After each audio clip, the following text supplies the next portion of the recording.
上午的议会第六处临时会开幕式当中，议长郭庆龙表示，伊特别委请秘书长带队上北到内政部开会，就是因为有关议员工会助理费用已经连续11档唔捌调整，以现在上加工资每个月23800来计算，除了无法度请到专业的助理来协助文件，加上助理工作时间拖足长。除非议员家己负担超出的额度，也无根本无符合政府保障劳工基本的权益，所以真需要修法来提高工会助理费用。希望说能够来有所调整哈，让各县市议会的议员的问政更专业化。那当然，服务那个是在我们额外的在选民服务的部分，也算是我们在当行使议员职权的时候最重要的。那其实，在选民服务上面啊，我们所发挥的精神哦，甚至于有些经费的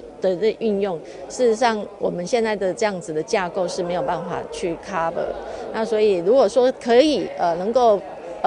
看我们的问政的表现，那也符合现在社会上面的一些物价跟期待的话，希望能够有所调整。你24万既然补助议员，你要请多少人，那多少薪水，只要核报申报是实际的话，就不要定那种标准来绑手绑脚。那基本工资怎么找得到呢？那工厂也找不到的，何况说要分商起性套炸套案，不应该俺们助理怎么请？我认为，现在执政党民进党应该去修改这个办法，让跟民代实际上的他工作的内容有相配合，才实际不是一概几十年都没有调整，都没有规定都没有更改。我认为这样不好。我们的助理费呢，从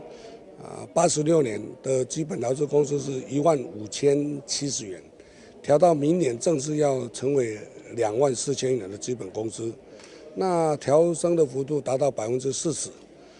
所以每个的助理费呢，一个人是8万块这个其他的普通县市那法律规定说，我们的助理可以请2至4人，你若一个3万块，根本请3个也不够